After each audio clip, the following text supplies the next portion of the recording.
विश्वनाथ भगवान की, महाकालेश्वर भगवान की, ओंकारेश्वर भगवान की, संत ज्ञानेश्वर माउली की, कुबरेश्वर महादेव की। हर हर महादेव, हर हर महादेव, हर हर महादेव। काशी विश्वनाथ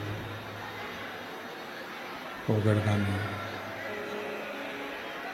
त्रिकालदर्शी कैलाशी अविनाशी भगवान शिव, जिनकी पुनीत पावन पवित्र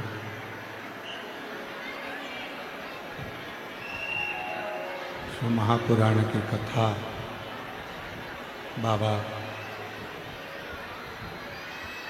देवादिदेव महादेव की कृपा से, करुणा से श्रवण करने का सौभाग्य प्राप्त हुआ है। भगवान देवादिदेव महादेव, भगवान शिव, जिनकी अनुपम कृपा, करुणा, दया आप और हम पर हुई है। पवित्र श्री सिद्ध क्षेत्र काकरवाड़ी, जिला बीड, जहाँ सतगुरु संत श्री ज्ञानेश्वर माउली जी की पुनित पावन स्थली, जहाँ पर आप और हम श्री नारायण महाराज जी एवं उनका पूरा परिकर क्षेत्र जो इस पवित्र कथा का लाभ ले रहे हैं, और तेरी कृपा बिना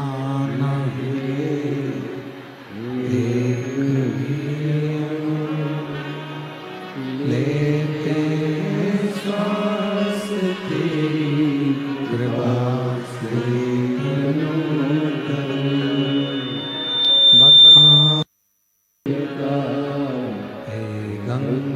हार मुक्ति द्वार ओंकार तू भोले ओंकार तू आयो शरण तिहार शंभु तार तार तू बखान क्या करूं मैं राखों के ढेर का चपटी भभूत में खजाना कुबेर का हे गंगा मुक्ति द्वार ओंकार तू भोले ओंकार तू आयो शरण तिहारी शंभु तार तार तू।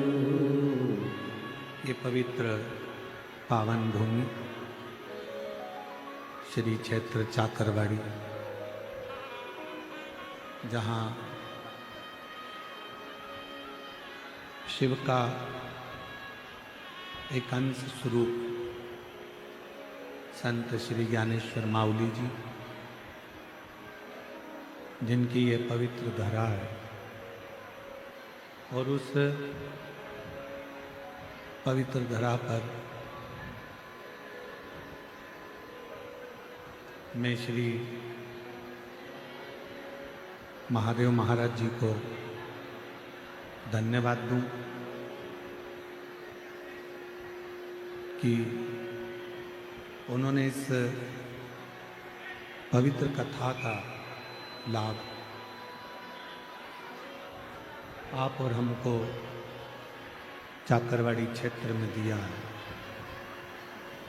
एक बार श्री महादेव महाराज जी के लिए जोरदार ताली बजाकर साधु का, श्री नारायण महाराज जी को भी साधु का, और इस संपूर्ण क्षेत्र में विराजमान सभी शिव भक्त भगवान शंकर की आराधना करने वाले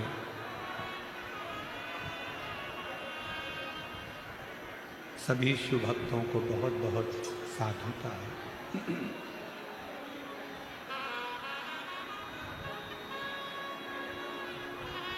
देखिए,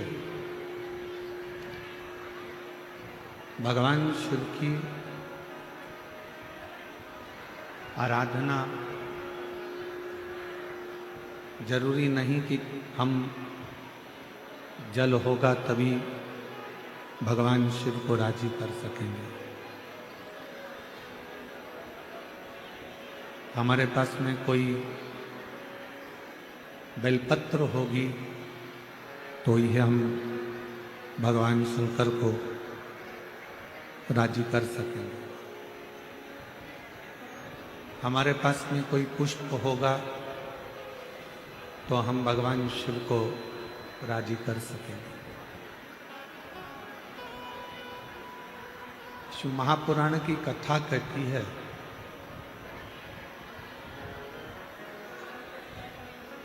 ये सारी सामग्री,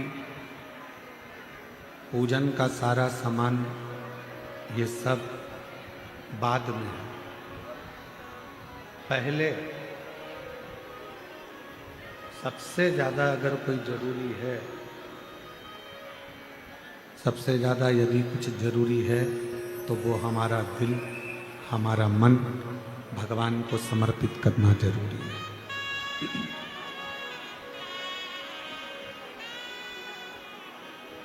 हमने भगवान शिव को, भगवान शंकर को एक लोटा जल चढ़ाया और मालूम पड़े हमारा दिल, हमारा मन वहां है ही नहीं, तो फिर जल चढ़ाना कैसे सार्थक हो?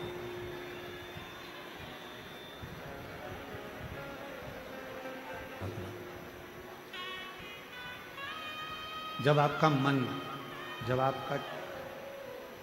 आपका चित्त, आपका मन, आपकी बुद्धि सब शिव में समाहित हो,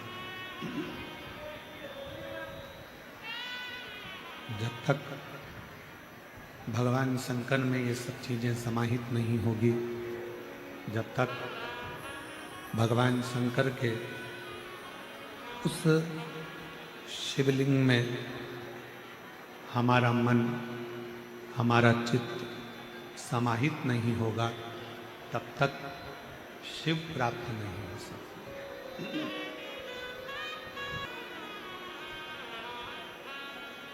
आप इतनी सारी संख्या में आए हो, लाखों की संख्या है। सरकारी आंकड़े के हिसाब से कथा के पहले दिन ही 3.5 से 4 लाख शिव भक्तों ने पंडाल में बैठकर कथा सुनी थी।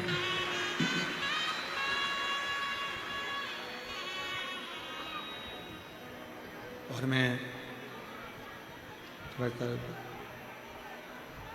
महादेव महाराज जी को इस चीज के लिए धन्यवाद देना चाहूंगा कि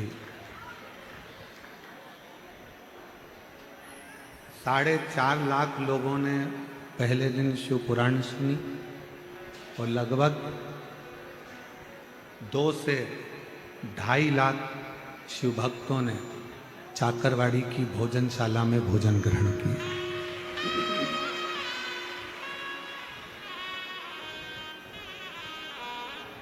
महादेव महाराज जी, मैं आपको धन्यवाद दूं, साधुवाद दूं। इतनी सुंदर महाराष्ट्र में हम जब भी कथा करें, और एक कथा नहीं कई कथा महाराष्ट्र के मराठवाड़ा में, विदर्भ में सभी दूर हुई,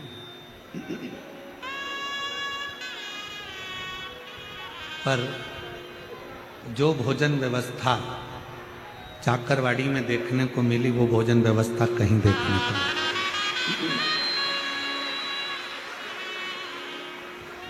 हलवा क्या, सीरा बना, हलवा बना, बूंदी बनी, चावल बना, सब्जी बनी, कढ़ी बनी, मिक्सचर बना, और कोई भी जिस भाव से आकर वहां खड़ा हुआ, ये देखकर भोजन दिया गया कि मेरा माउली आया है और वही पा रहा है।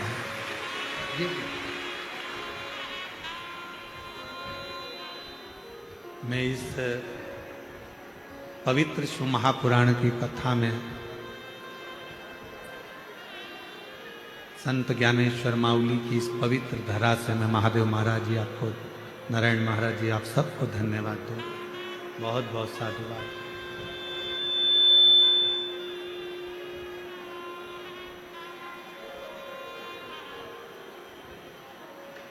केवल भोजन बना लेना एक अलग विषय है, भोजन कर लेना एक अलग विषय है, पर उस भोजन को दिल से बनवाना और दिल से कराना। जब भोजन दिल से बनता है तो लोग दिल से पाते हैं, और दिल से पाते हैं तो दिल से दुआ देकर भी जाते हैं कि बाबा ऐसी कृपा सदा बना कर।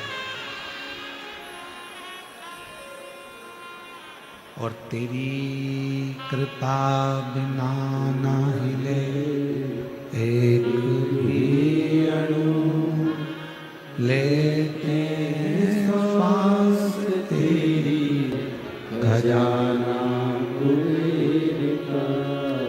हे गंगाधर मुक्ति द्वार ओंकार तू, भोले ओंकार तू, आयो शरण तिहारी शंभो तार तार तू। और ये गूंज कम कर दो थोड़ी सी। ये जो भी कृपा होती है, ये जो भी करुणा है, ये जो भी दया है, जो भी कृपा है, ये एक जन्म की नहीं होती।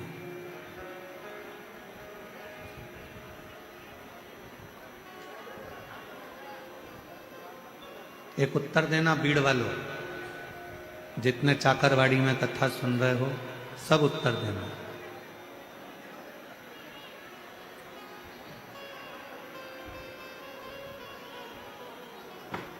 आपको निमंत्रण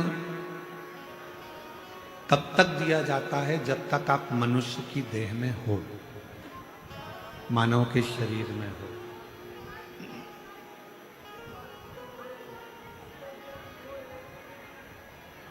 कब तक आपको बुलाया जाता है? जब तक आप मनुष्य के शरीर में हो।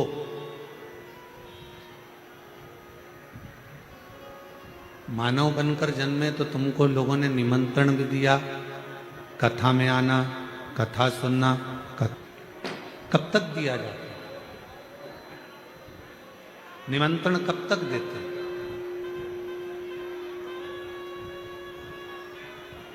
जब तक ये मानव का शरीर है।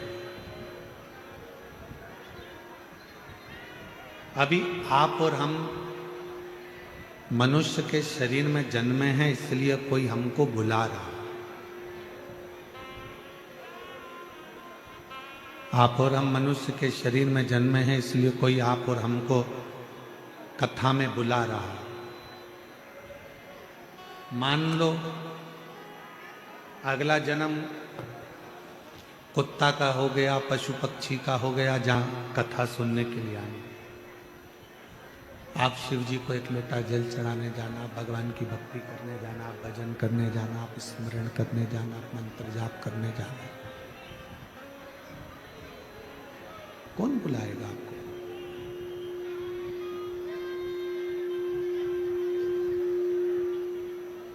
मनुष्य का शरीर मिला, मानव का शरीर प्राप्त हुआ, मानव का शरीर मिला तो कोई ने आपको निमंत्रण भी दिया। मानव का शरीर मिला तो आप लोगों को बुलाया भी गया कि कथा सुनो, सत्संग सुनो, मंदिर जाओ, देवालय जाओ, शिवालय जाओ, एक लोटा जल समर्पित करो।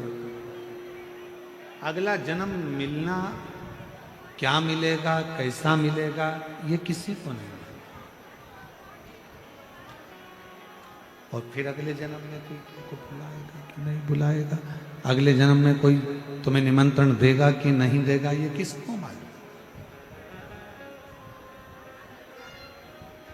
कौन को मालूम?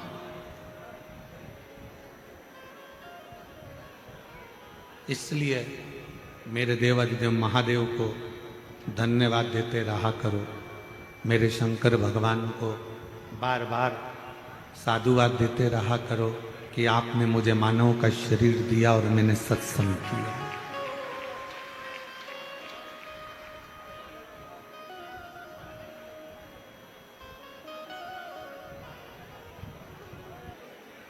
मानव शरीर अगर मिल गया और उस मानव शरीर में भी भगवत भजन हो गया तो ये समझ लो कि शिव की कृपा, शिव की करुणा। और तेरी कृपा बिना न हिले एक भी अणु, लेते हैं श्वास तेरी कृपा से तनो तनो। दो भूख है, एक तन की भूख होती है, एक मन की। प्रेशर बढ़ाओ, प्रेशर, तन की भूख और एक मन की भूख, दो भूख है। एक तन की भूख होती है, एक मन की भूख होती है। और इन दोनों भूख को कभी मिटाया नहीं जा सकता। इन दोनों भूख को कभी समाप्त करा नहीं जा सकता।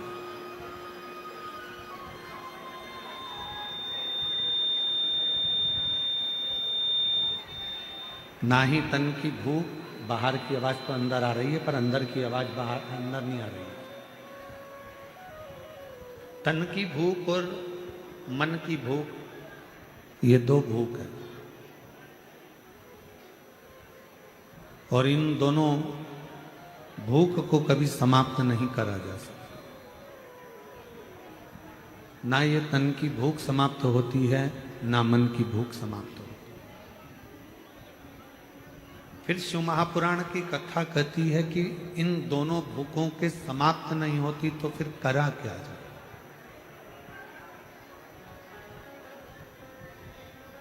क्या करा जाए कि ये दोनों भूखें कंट्रोल में रहे।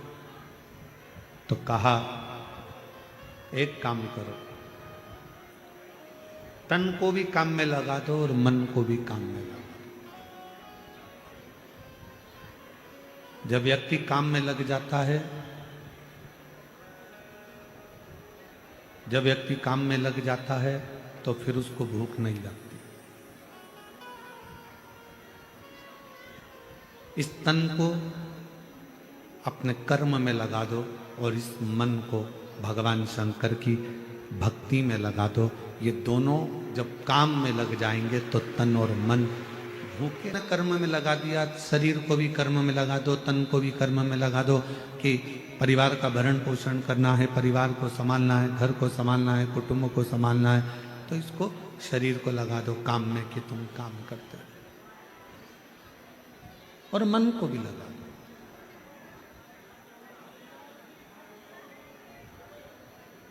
11 इंद्रियों में सबसे ज्यादा कठिन चंचल अगर कुछ है तो वो हमारा मन है। 5 कर्मेंद्री, 5 ज्ञानेंद्री, और इन इंद्रियों पर भी सबसे ज्यादा भारी पड़ जाता है तो वो मन है। एक मन 10 इंद्रियों पर भारी पड़ता है।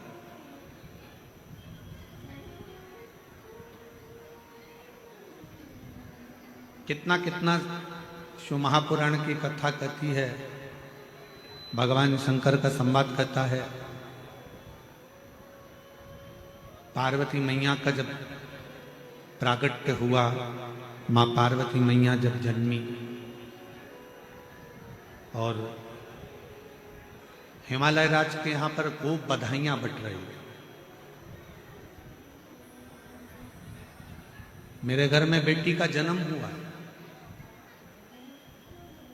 और हिमालय राज बड़े खुश हो रहे थे कि आज मेरे घर में एक बेटी का जन्म हुआ।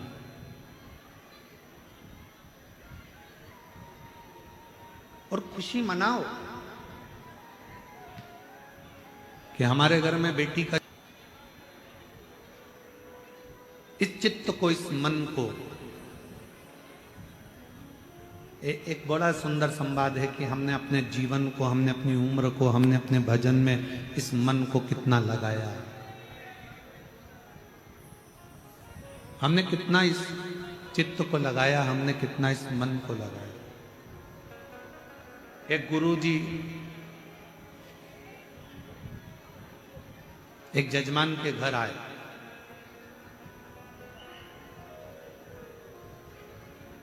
और गुरुजी यजमान के घर पर आए और यजमान के घर पर आने पर यजमान प्रणाम करा, चरण पखारे, नमन करा। बहू थी नई, आ गई, प्रणाम करा उसने भी। इतने में गुरुजी ने बहू से पूछा,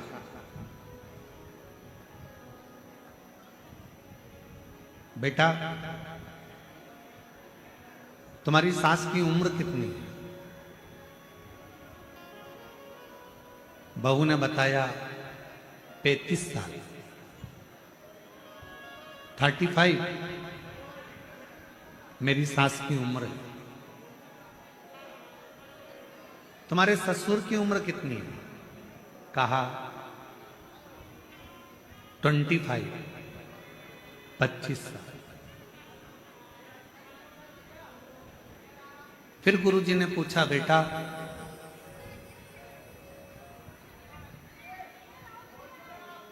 तुम्हारे पति की उम्र कितनी है? कहा कल ही पैदा हुआ है। फिर गुरुजी ने पूछा, तुम्हारी उम्र कितनी है? कहा 48, 48 वर्ष। सास को गुस्सा आ गया, खड़ी हो गई। क्यों गुरुजी, मैं तुम्हें क्या 35 साल की दिख रही हूं? इसका ससुर क्या 25 साल का दिख रहा है? इसका पति कल पैदा हुआ तो शादी किसके साथ हुई? मेरी बहू सब झूठ बोल रही है, केवल इसने अपनी उम्र सही बताई है, बाकी के सब की उम्र झूठी बताई है। गुरुजी ने कहा, मां आप नाराज मत हो, मैंने आपकी बहू से उम्र नहीं पूछा, मैंने आपकी बहू से ओरिजिनल उम्र पूछी है।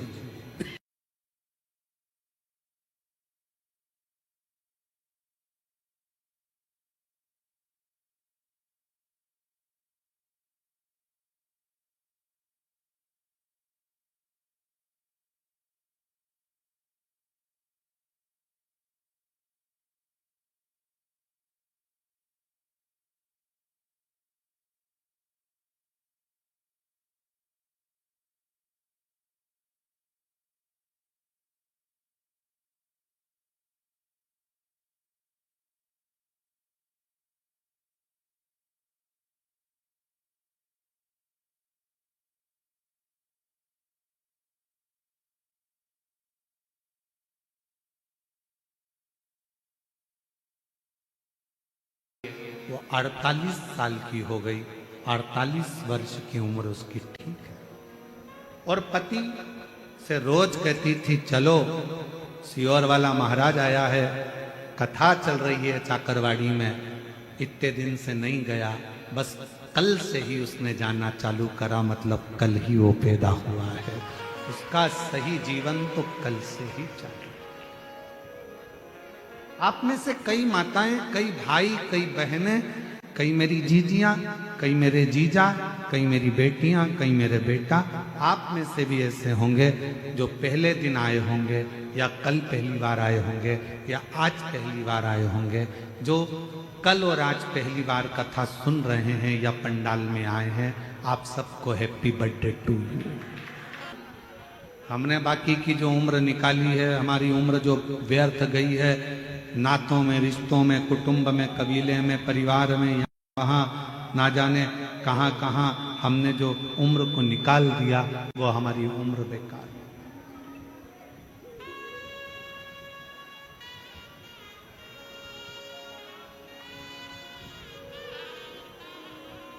मैं महादेव महाराज जी आपको साधुता दूं, महाराज नारायण महाराज सबको, कि आप लोगों ने अपने बच्चों को भी सही उम्र दी है। डॉक्टरी की पढ़ाई के साथ साथ उनको अपने पूर्वजों ने जो सत्संग किया, भजन किया, जो माऊली ने कृपा करी, वो सारी कृपा का वृतांत उनको अपने जीवन में दिया और सत्संग में उनको लगाया। कितना मुश्किल है ये मानव जीवन को सत्संग में लगाना, कितना कठिन है ये मनुष्य शरीर को परमात्मा तक लेकर जाना, कितना कठिन।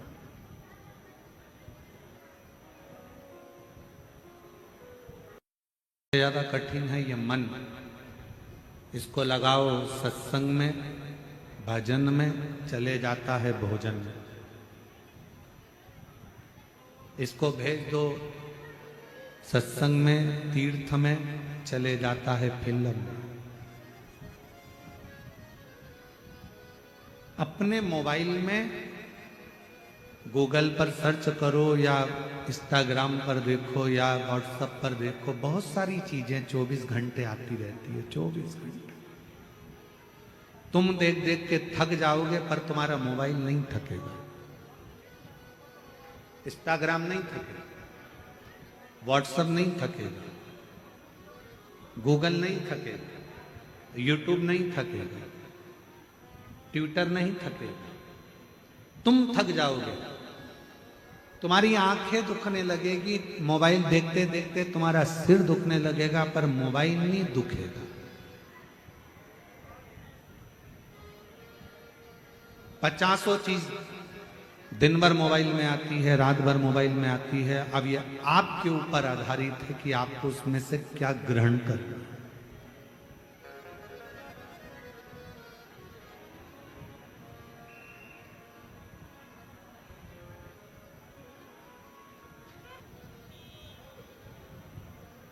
हो सकता है कि कई लोगों को ये बात लग जाए।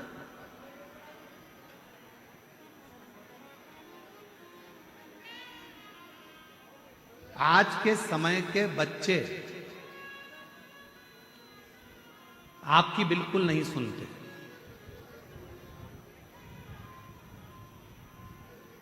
सौ बच्चों में से 10 बच्चे ऐसे होंगे जो अपने माँ बाप की सुनते होंगे, बाकी के 90 की तो हम गारंटी ले रहे हैं नहीं सुनते। आज के जमाने के बच्चे आपकी नहीं सुनते। आज के जमाने के बच्चे आपकी नकल करते हैं। क्या करते हैं? जम के बोलो जरा, नकल।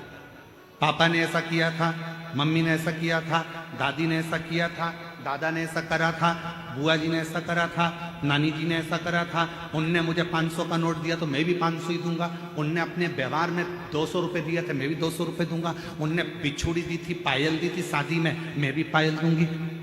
आज के जमाने के बच्चे आपकी नहीं सुनते। आज के जमाने के बच्चे आपकी नकल करते हैं। तो मेरा निवेदन है, अगर बच्चे आपकी नकल कर रहे हैं तो आप उनको अच्छी नकल दो। दिन भर मोबाइल पकड़कर अगर मम्मी बैठी रहेगी तो बच्चे भी दिन भर मोबाइल पकड़कर बैठे रहेंगे, और अगर मम्मी दिन भर अभी लड़ाई करेंगे। इसलिए दादियों से भी निवेदन है कि टीवी पर शिव पुराण सुनना, तो बच्चे भी कभी ना कभी सत्संग सुनने की आदत डाल लेंगे। नकल करते हैं बच्चे, माँ जैसा करेगी वैसे बच्चे करेंगे। आज का जमाना है, आज के बच्चे आपकी सुनते नहीं पर नकल पूरी करते हैं। मम्मी ने तुम भी तो इतनी देर से मोबाइल लेके बैठी थी और मुझे पढ़ने बिठा दिया। आज के बच्चे कहते हैं, बोलो दीजिए सही है कि गलत है। थोड़ा सा लोगों को गलत लग सकता है, परंतु हम जो बोल रहे हैं इस व्यासपीठ के माध्यम से आज का बच्चा नकल करता है। मम्मी तुम भी तो रात को 10-10 बजे तक मोबाइल देखती रहती हो और हमको मना करती रहती हो। बच्चे नकल करते हैं। तुम मोबाइल पकड़ कर बैठोगी तो तुमसे ज्यादा तुम्हारी औलाद मोबाइल पकड़ कर बैठेगी। तुम दिन भर शॉपिंग करोगी तो तुम्हारी औलाद भी बाइक लेकर जाएगी और मॉलों में शॉपिंग करेगी। तुम अगर 24 घंटे मायके बात करोगी फोन पर तो तुम्हारी औलाद भी फिर टीना मीना गीना नीना से बात करती रहेगी। बस यही चीज। बच्चे आपको और हमको देख रहे हैं, बच्चे घर के माँ बाप को देख रहे हैं। आज के बच्चे आपकी सुनते कम हैं, पर आज के बच्चे आपकी नकल ज़्यादा करते हैं। इसलिए अपने बच्चों को अगर नकल भी सिखा रहे हो तो एक काम करना, रोज आधा 1 घंटा रामायण लेकर, भागवत लेकर, गीता लेकर, शिवपुराण लेकर, ज्ञानेश्वरी लेकर अपने हाथ में लेकर बैठना। तो मुझे उम्मीद है कि आने वाली पीढ़ी भी वो शब्द याद रहे, वो भी पकड़े।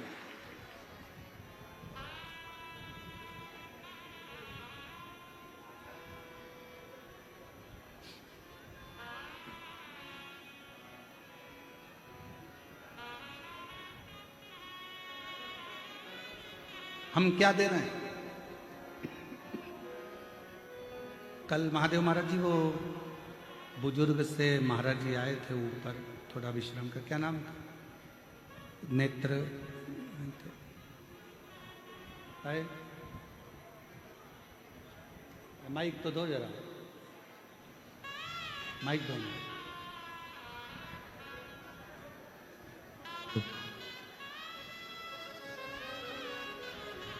कौन से महाराज जी थे? महाराज जी मुकुंद काका जाट देवळेकर है? आवाज मुकुंद काका जाट देवळेकर। मुकुंद महाराज जी, प्रणाम, बैठिए। कल उनको दर्शन हमने किए मुकुंद महाराज जी के। महाराज जी आपके बच्चों से मिले, जैसा आप सत्संग में डूबे हुए हो वैसे ही आपके बच्चे सत्संग में डूबे। आपको सत्संग, महादेव महाराज जी आप लोगों, नारायण महाराज जी, आपको सत्संग आपके पिता से प्राप्त हो। पिता को सत्संग उनके गुरु और पिता से प्राप्त हो, और वो जो आपने आपके पिता से सीखा वो आपने अपने बच्चों को दिया, और बच्चे भी आने वाली पीढ़ी को देकर जाएंगे, ये निश्चय। ये खुशी है, ये प्रसन्नता है।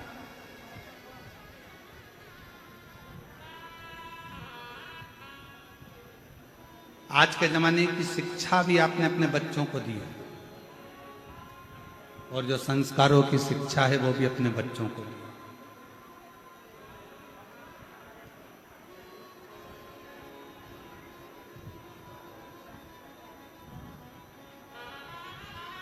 नकल करते हैं बच्चे, माँ को देखेंगे, पिता को देखेंगे, घर के बड़ों को देखेंगे, बुजुर्गों को देखेंगे तो उनको देख के नकल करेंगे।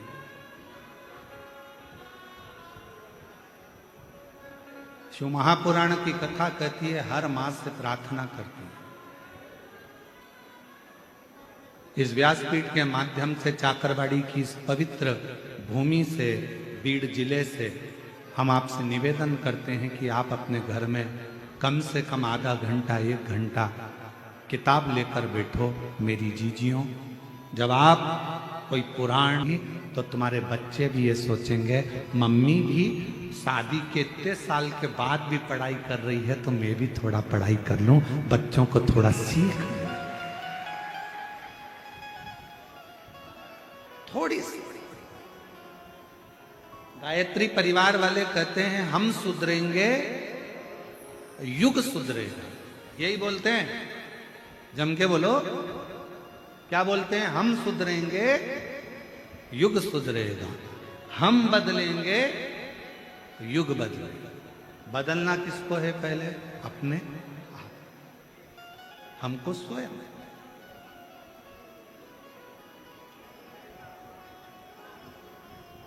और जिस दिन हम स्वयं बदल गए, हमें किसी को बदलने की जरूरत नहीं पड़ी। आज का जमाना बड़ा विचित्र है। एक सास बहू के आते से ये सोच लेती है कि मैं भी कोल्हापुर की रहने वाली हूं, अच्छे अच्छे को बदल देती हूं। मैं भी वाशिम की रहने वाली हूं, मैं भी मालेगांव की हूं। ये कल की बहू मुझे बदलेगी, मैं इसको बदल दूंगा। और बहू जब तुम्हारे यहां विवाह कर कर आती है तो वो भी कह देती है मैं भी अमरावती की हूं, ये आई मुझे बदलने वाली, मैं इसको बदल दूंगी। बेटा बाप को बदलने में लगा है, बाप बेटे को बदलने में लगा है, बहू सास को बदलने में लगी है, सास बहू को बदलने में लगी है, बहन भाई को बदलने में लगी है, भाई बहन को बदलने में लगा है, ननन भाभी को बदलने में लगी है, भाभी ननन को बदलने में लगी है। मेरा निवेदन है आप किसी को मत बदलो, अपने आप को बदल लो, पूरा घर बदल जाएगा। आप स्वयं भी तो बदलो, आप स्वयं भी तो बदलो अपने आप को।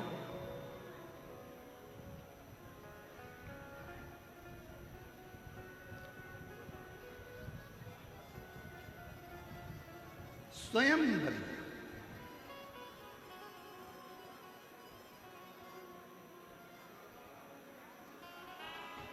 तो कहते हैं ना कि साहिब मेरा सिर खड़ा, साहिब मेरा सिर खड़ा, पलक पलक सुधिले, जब ही गुरु कृपा करे। सब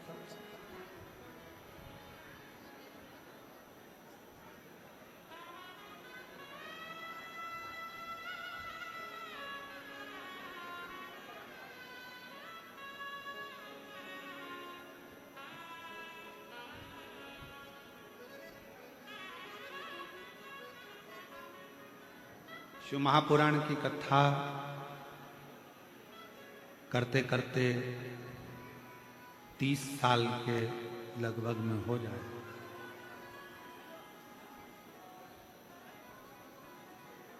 इन 30 साल के अंदर हमने अपनी व्यासपीठ से कभी ये नहीं कहा कि आप अपने रिश्तेदारों को या अपने कुटुंब वालों को या परिवार वालों को कथा में लेकर आओ, कभी नहीं बोला। इन 30 साल में आपसे केवल इतना जरूर कहा कि आप कथा तक आओ। जब आप कथा तक आओगे, एक ना एक दिन ऐसा आएगा कि अपन अगर सुधर गए, अपन शिव तक जाना चालू कर दिए तो एक दिन पूरा मोहल्ला, पूरा गांव, पूरा घर सब शंकर के मंदिर जाना चालू कर।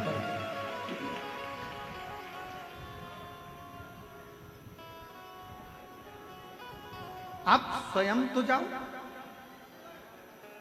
स्वयं के जाने का जो फल है वो दुनिया में कुछ भी, कुछ भी।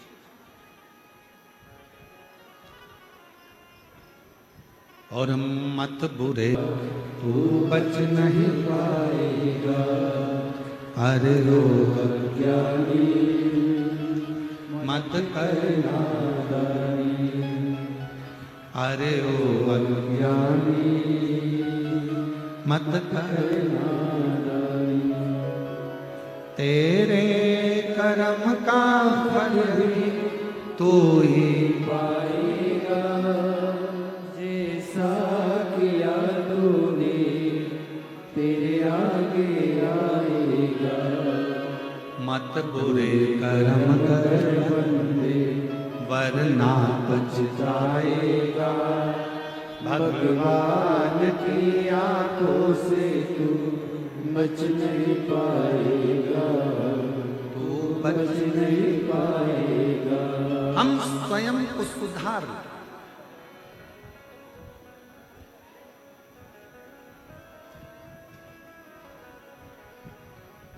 स्कूल कौन कौन गया है?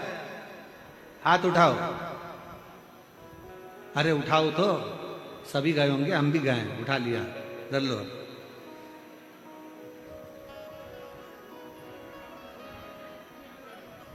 सारे सब्जेक्ट की अलग अलग एक एक फेयर कॉपी होती है। बोलो तो, कौन सी कॉपी? Fair copy. हिंदी की, अंग्रेजी की, गणित की, साइंस की, सबकी फेयर कॉपी एक अलग होती है, सबकी अलग अलग होती है। और एक कॉपी बिचारी होती है जिसमें सारे सब्जेक्ट को लिखा जाता है, उसको कहते हैं रफ कॉपी। बोलो सही है कि गलत? अरे बोलो तो जम के। रफ, टीचर ने कुछ लिखाया बोर्ड पे, वो लिख लिया, फिर किसी ने लिखाया, वो लिख लिया। अंग्रेजी का आया, साइंस वाला आया, मैथ वाला आया, फिर ये आया संस्कृत वाला, फिर ये हिंदी वाला, सब रफ में उतार लिया।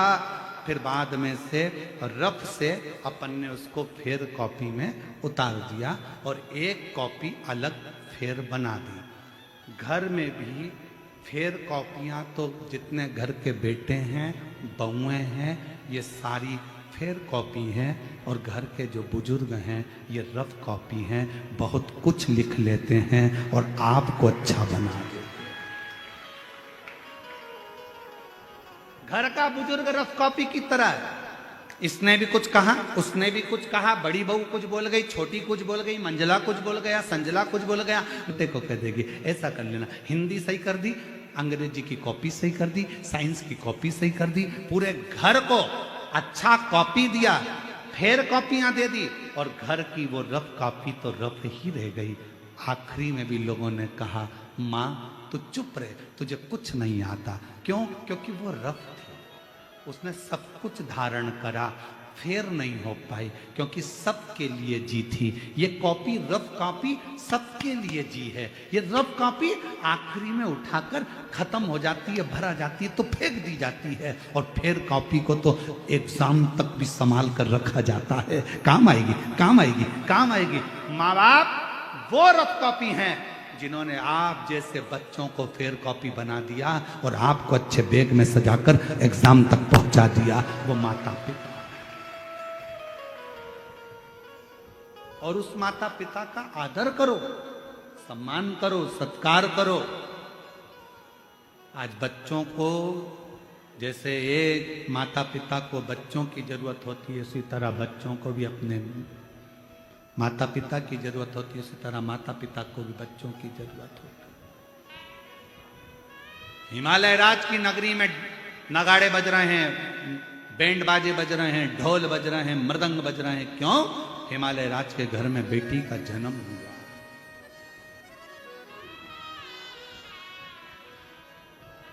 बेटी का जन्म,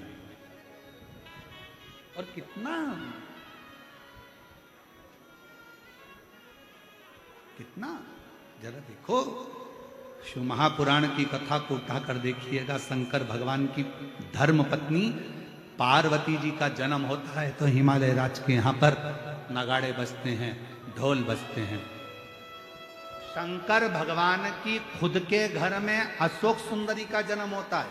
जया, विषहरा, शामली बारी, दौतली, देव, शंकर भगवान के घर में 6 लड़कियों का जन्म होता है। गणेश जी का जन्म हुआ तो नगाड़े नहीं बजे, कार्तिकेय का जन्म हुआ तो नगाड़े नहीं बजे, और शंकर भगवान के घर में भी अगर बेटी का जन्म हुआ है तो नगाड़े बज रहे हैं, नगाड़े बज रहे हैं, आनंद हो रहा है। चारों तरफ बधाइयां बांटी जा रही हैं कि हमारे घर में बेटी का जन्म हो गया, बेटी का। पर बेटी भी हो तो ऐसी हो जो अपने माँ बाप का नाम रोशन करे। को मालूम होगा वो राजा की कथा कि क्या उत्पात मचाया, ऐसी बेटी ना, ऐसी बेटी। पार्वती माता का जन्म हुआ, हिमालय राज की नगरी आनंदित हो गई, आनंदित। पूरी हिमालय राज आज गौरवान्वितता महसूस कर रहे हैं। और मेरा बेटियों से निवेदन है, जितनी बेटियां इस आस्था चैनल के माध्यम से कथा सुन रही हैं, जितनी सोशल मीडिया पे कथा सुन रही हैं, जितनी इस चाकरवाड़ी की पवित्र भूमि पर कथा, माँ बाप को 94 तरह के नरक में से बाहर निकाल के ले आती है। बेटी, बेटा नहीं, बेटा एक कुल को तारता है। बेटे को तो कन्यादान, बेटे को तो बाप का पिंडदान करना पड़ता है, बेटे को तो माँ का पिंडदान करना पड़ता है, बेटे को तो दादा दादी का पिंडदान करना पड़ता है, तब जाकर वो तरते हैं। पर बेटी को पिंडदान की भी जरूरत नहीं पड़ती जब माँ बाप अपनी बेटी का कन्यादान करते हैं। कन्यादान के समय पर माँ बाप 94 तरह के नरकों से छूट जाते हैं, 94 तरह के नरक से छूट जाते हैं। बेटी बेटी होती है।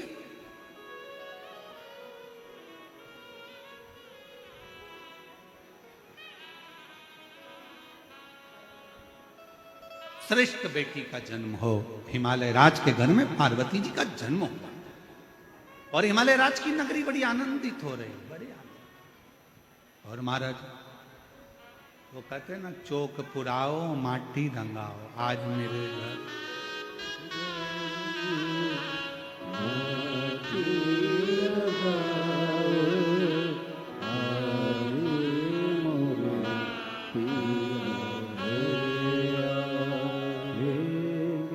कितना सुंदर भाव कहा गया कि भगवान शिव के पार्वती मैया का प्रागट्य हुआ, हिमालय राज आनंदित हुआ, पितृलोक आनंदित हुआ, देवलोक आनंदित हुआ, भूमंडल आनंदित हुआ, चारों तरफ आनंद ही आनंद समा।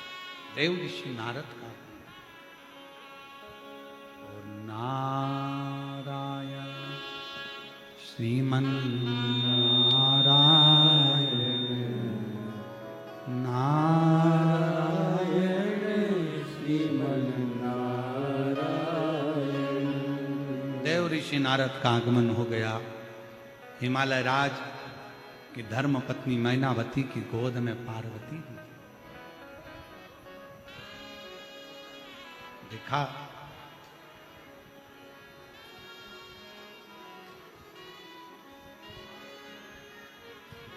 गोदी में पार्वती। नारायण श्रीमन नारायण नारायण श्रीमन नारायण। खूब हंसे। हिमालय राज ने हाथ जोड़कर प्रार्थना कर कर अंदर प्रवेश दिया। भीतर प्रवेश। शिव महापुराण की कथा कहती है, जो महाकाल के दरवाजे पर जाता है वो भाग्यशाली कहलाता है। जो महाकाल के दरवाजे पर जाता है वो भाग्यशाली कहलाता है। और जो घर पर बैठकर महाकाल को याद कर लेता है वो सौभाग्यशाली कहलाता है।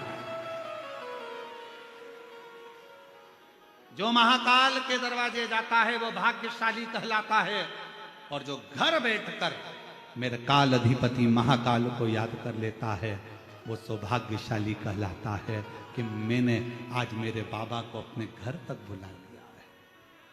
घर तक।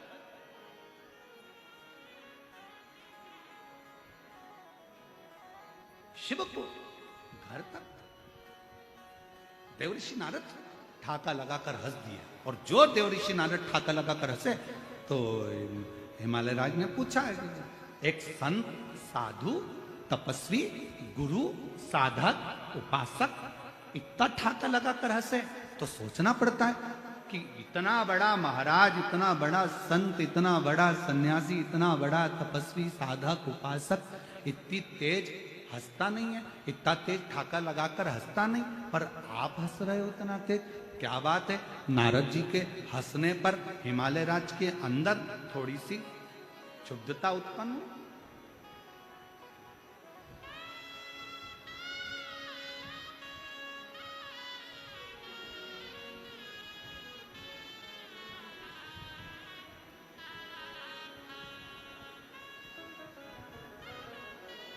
एक निवेदन है आप सबसे, जो लोग भी शिव महापुराण की कथा में चाकरवाड़ी आ रहे हैं उनसे प्रार्थना करूंगा कि जलवृष्टि हो रही है तो अपने साथ में छाता या पॉलीथीन, पन्नी अवश्य लेकर, कोई भी गीला ना हो। जिन जिन के पास छाते हैं वो अपने अड़ोसी पड़ोसी को भी लगाकर बिठा लें। आप लोगों के भक्ति को मैं, महादेव महाराज, इन शिव भक्तों की भक्ति को नमन करता हूं कि इतना पानी गिरने पर भी लोग छाता लगा लगा कर कथा को सुन। ये भक्ति है, ये अविरल भक्ति है।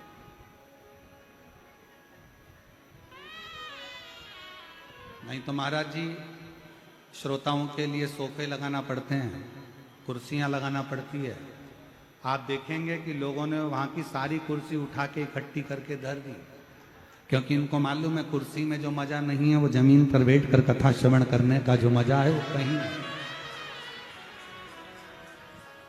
सब कुर्सियों का ढेर लगा दिया, ये रखी है, क्या करें उस कुर्सी का कि उसमें आनंद नहीं है।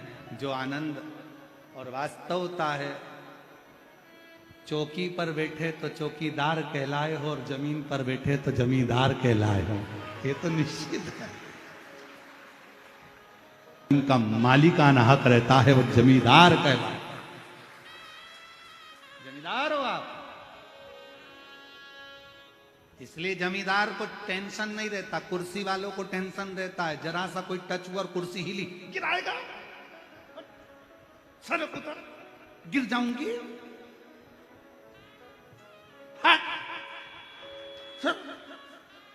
कुर्सी वालों को टेंशन है कब गिर जाए। ऐसे राजनेताओं को चिंता रहती है कुर्सी कब गिर जाए, कोई भरोसा नहीं। पर जो जमीन पर बैठा है उसको कोई टेंशन नहीं है कि कब गिरे। कोई गिरा जमीन पे और कोई आगे, कोई चिंता नहीं। हम तो बाबा के भरोसे चलते हैं, हम तो बाबा के भरोसे चलते हैं। ये दुनिया वाले चलते हैं, ये दुनिया वाले चलते हैं, डमरू वाले के भरोसे चलते हैं, काशी वाले के भरोसे चलते हैं। हम उसके आश्रित होकर चले। नारद जी हंसे, हिमालय राज को चिंता व्यापी, क्यों हंस रहे हो, किस लिए, क्यों हंस रहे हो? चिंता व्यापी, चिंता, क्या बात है? फिर पूछा नारद जी से हिमालय राज ने कि क्यों हंस रहे? देव ऋषि नारद ने पार्वती मैया का स्वरूप देखकर कह दिया, मुझे हंसी इस बात की आ रही है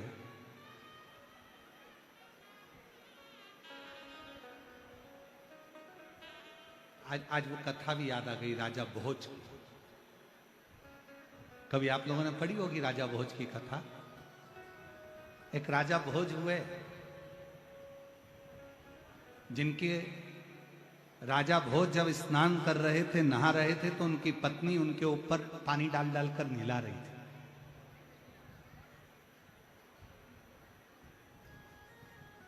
और राजा भोज की पत्नी जब स्नान करा रही थी, राजा भोज कह रहे थे अपनी पत्नी से, और पानी डाल, और पानी डाल, और पानी डाल, एक डब्बा और डाल, एक बाकेट और भर के डाल। राजा भोज की पत्नी नहलाते नहलाते अपने पति को बहुत तेज हंस दी, ठाका लगा। आज देवर्षि नारद के हंसने पर यह कथा स्मरण में आ गई। राजा भोज की पत्नी जो हंसी, राजा भोज को गुस्सा आया। राजा भोज ने कहा, मैं नहा रहा हूं, पानी डालने को कह रहा हूं, और तू मेरे को देखकर इतना ठाका लगाकर हंस रही है, बता क्यों हंस रही है? धर्म पत्नी ने कहा, मैं नहीं बताऊंगी आपको कि मैं क्यों हंस रही हूं। राजा भोज ने कहा, तुझे मेरी कसम है, बताना पड़ेगा कि तू क्यों हंस रही है। राजा भोज की पत्नी बोली, मैं नहीं बताऊंगी, भले आप कसम दे दो, पर मेरी भी कुछ मर्यादा है, मैं आपको नहीं बताऊंगी कि मैं क्यों हंस रही हूं। तो तू नहीं बताएगी तो कौन बताएगा? इतने में राजा भोज की पत्नी बोली, मेरी जो सग्गी बहन है ना, छोटी वाली, आपकी साली, वो बताएगी। राजा भोज ने जैसे ही सुना, नहाकर स्नान कर कर तैयार होकर राजा भोज अपनी साली के घर चले गए।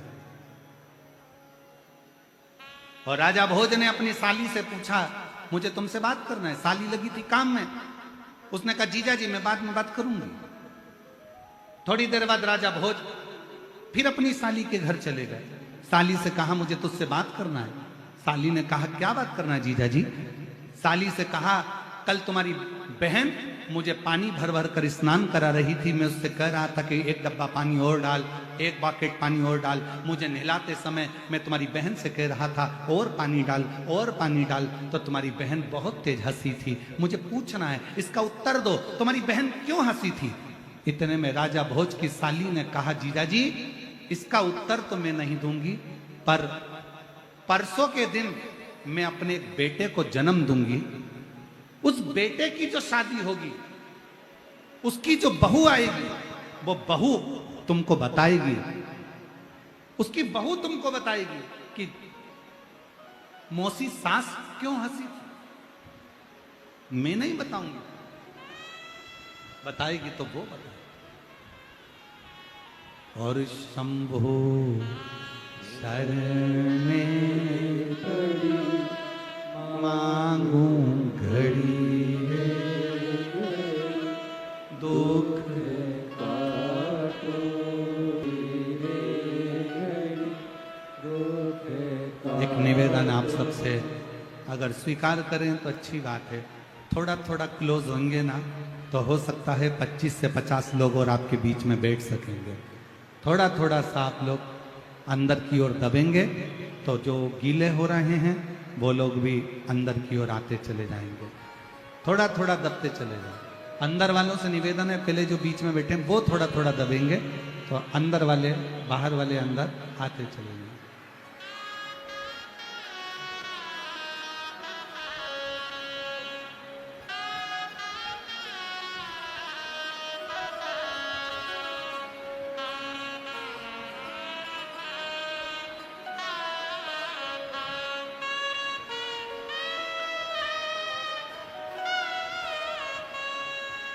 और शंभो शरणे पड़ी मांगू घड़ी रे, दुख काटो दया करी दर्शन आपो। भगवान देव महादेव की कथा कर रहे हैं।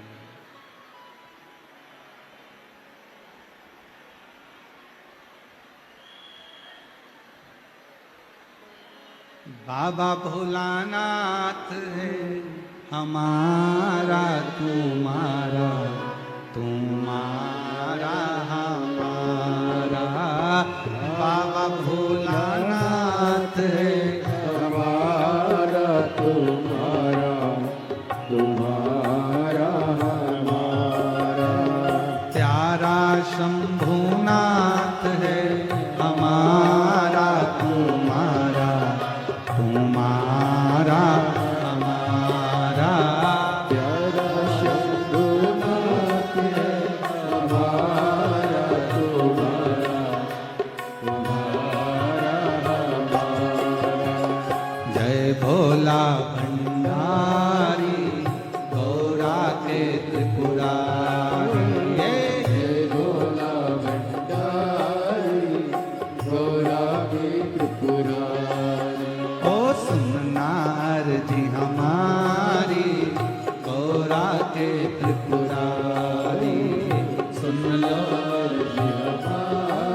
भोलानाथ है हमारा तुम्हारा तुम्हारा हमारा। शंभो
इस नगरी के कंकर पत्थर हम बन जाए।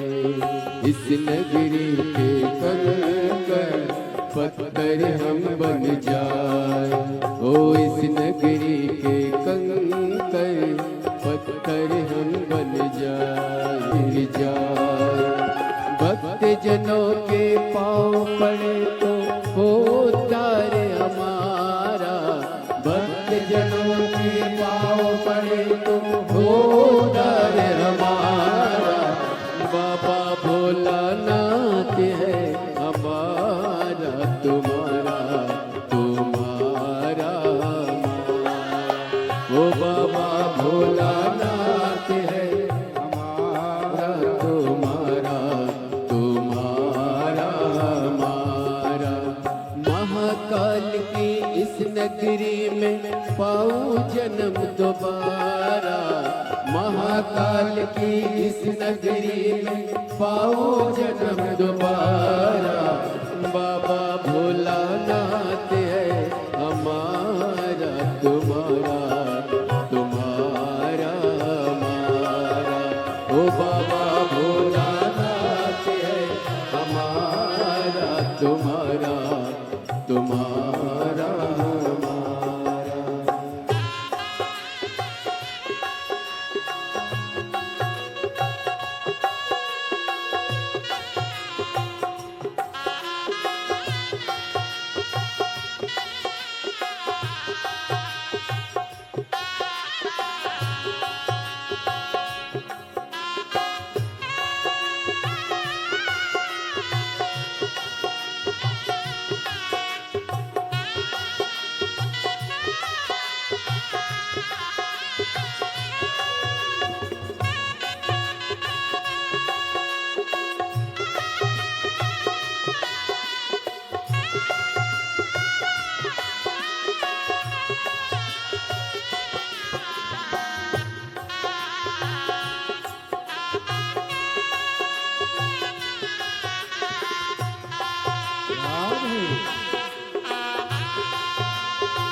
हो जय भोला भंडारी गौरा के त्रिपुरारी हो जय भोला भंडारी गौरा के त्रिपुरारी हो रखियो लाज हमारी गौरा के त्रिपुरारी रखियो लाज हमारी गौरा के त्रिपुरारी मन की इच्छा पूर्ण हो कल्याण हमारा मन की इच्छा पूर्ण हो कल्याण हमारे हमारा तुम्हारा तुम्हारा हमारा बाबा भोलानाथ है हमारा तुम्हारा तुम्हारा बाबा भोलानाथ है हमारा तुम्हारा तुम्हारा बाबा भोलानाथ है हमारा तुम्हारा तुम्हारा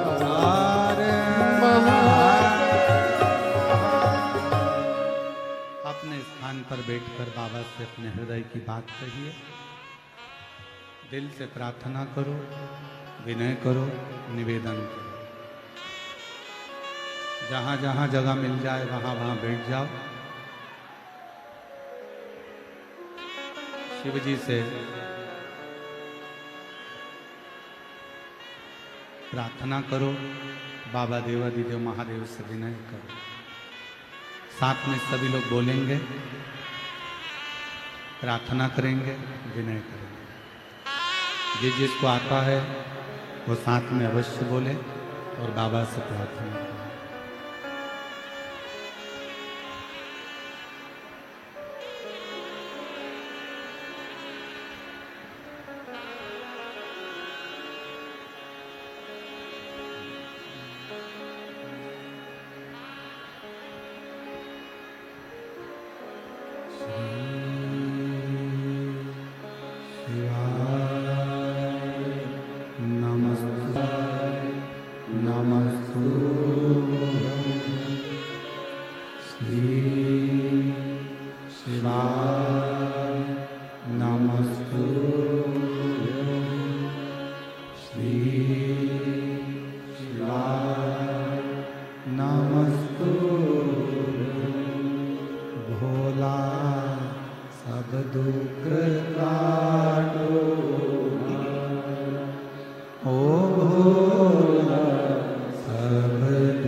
बाबा देवादिदेव महादेव, भगवान शिव, भगवान उत्तरकालदर्शी, कैलाशी विनाशी भगवान शंकर की पवित्र कथा कर रही है, शिव महापुराण वर्णन कर रही है।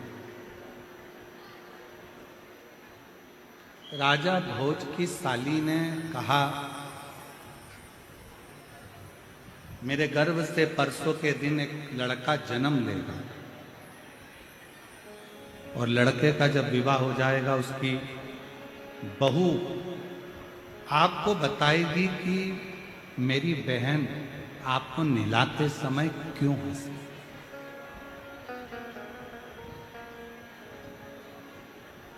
ना ठाका लगा कर हंसने का काम किया।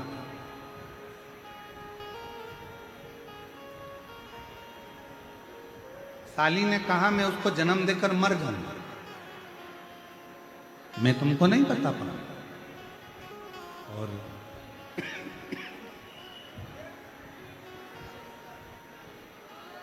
साली ने बच्चे को जन्म दिया। बच्चे को जन्म देकर साली मर गई। राजा भोज लड़के के जन्म के बाद 18 साल तक इंतजार करता रहा कि इसकी शादी होगी। शादी होकर बहू आएगी। बहू मुझे बताएगी कि मेरी पत्नी नहलाते समय क्यों हंसी।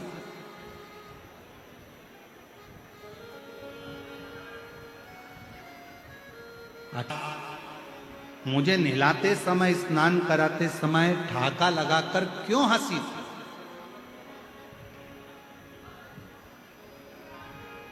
उसका कारण क्या? तो बहू ने बताया, मौसा जी बात इतनी सी है कि एक नारी का जो जन्म होता है, एक नारी का जो जन्म होता है, कभी वो पत्नी के रूप में जन्म लेती है, कभी वो मां के रूप में जन्म लेती है। आपकी जो धर्म पत्नी है, पूर्व में आपकी एक बार मां बनी थी। आप छोटे से थे, नहाने का मन नहीं कर रहा था, भाग रहे थे। मां पकड़ कर लाई, नहलाया, पानी से डर रहे थे।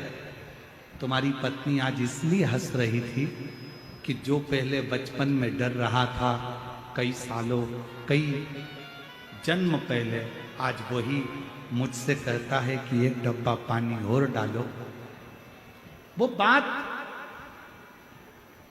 याद आकर तो ऐसा मेरी पत्नी ने मुझे क्यों नहीं बताया। कहा, मौसा जी हर प्रश्न का उत्तर देने का एक समय होता है। कभी कभी उत्तर समय पर नहीं दिया जाता। हो सकता है कभी कभी देवऋषि नारद कह रहे हैं कि मेरे हंसने का कारण आप पूछ रहे हिमालय राज। हिमालय राज ने पूछा, बताओ ये क्यों हंस रहे हो? ठाका लगाकर हंसने का कारण क्या है? तुम्हारे चेहरे पर यह हंसी क्यों? एक संत, साधु, गुरु, तपस्वी, साधक, उपासक, सन्यासी इतना तेज ठाका लगाकर हंसे, ये श्रेष्ठ नहीं? आप इतनी तेज हंसे हो, क्यों हंसे इतना तेज? कारण क्या इतने तेज हंसने का? तब देवऋषि नारद ने कहा, हंसने का कारण केवल इतना सा है कि जो मैनावती की गोद में पार्वती जी सो रही हैं, ये छोटी सी लड़की का भाग्य बड़ा विचित्र है। इसको जो पति मिलेगा, जटाजूट बांधने वाला मिलेगा। इसको जो पति मिलेगा, वैश्यधारी, नग्नधारी होगा। हिमालय राज्य की धर्मपत्नी की आंख में से आंसू बह रहे। मैनावती रो रही है, नैनों से अश्रु बह रहे थे। हिमालय राज ने पूछा, क्यों रोती है? मेरी बेटी का भाग्य, देवऋषि नारद ने बताया। इतनी देर में तो तुरंत हिमालय राज ने अपनी धर्मपत्नी को समझाकर कहा, भाग्य बताने वाले ने भाग्य बताया है, फिर निवेदन करूं, इसके सिवा कोई नहीं। और मेरे बाबा दया करना, मैं तेरे भरोसे, खींचना पड़ रहा है, मेरे भोले दया करना, मैं तेरे भरोसे, ना घर के भरोसे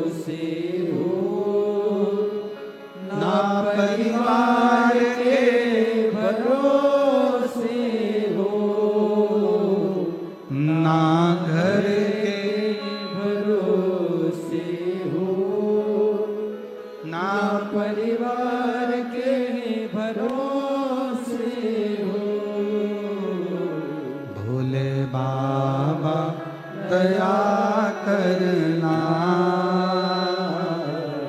मैं तेरे भरोसे हूँ। मेरे बाबा दया करना,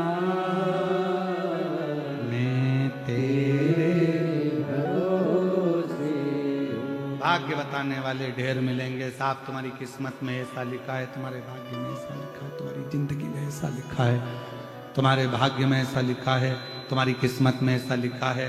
तुम्हें ये वाला व्यापार नहीं फलेगा, तुम ये वाला व्यापार मत करना। आज का मुहूर्त नहीं है, कल का करना। परसों का मुहूर्त नहीं है, नरसों का करना। अभी लोग कहेंगे 4 महीने देवता सो गए। व्यापार 4 महीने बात करना और 4 महीने के अंदर निपट गए तो शिव महापुराण की कथा तो कहती है काल करे सो आज कर।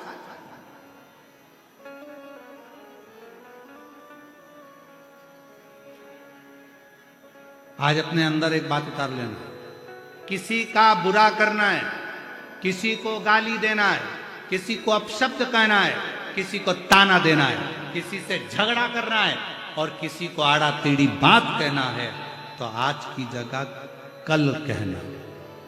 पर कोई अच्छा काम करना हो तो कल की जगह आज। जब कोई अच्छा काम करना है तो कल की जगह आज करो। कल मौका मिले ना मिले, कल समय मिले ना मिले, कल कोई समय मिल पाए ना मिल पाए, आज करो। भाग्य बताने वाले ढेर मिलेंगे। साहब इन्होंने भाग्य बताया था, इन्होंने ये पत्र देखो, पत्र कितना अच्छा है।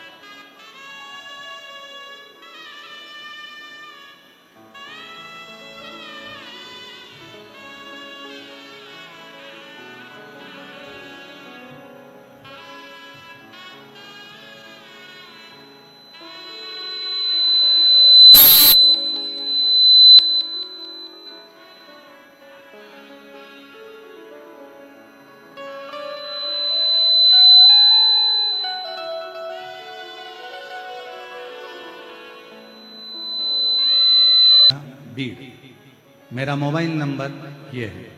पत्र को एलईडी पर पढ़ सकते हो, आस्था चैनल पर पढ़ सकते हो। बाबा,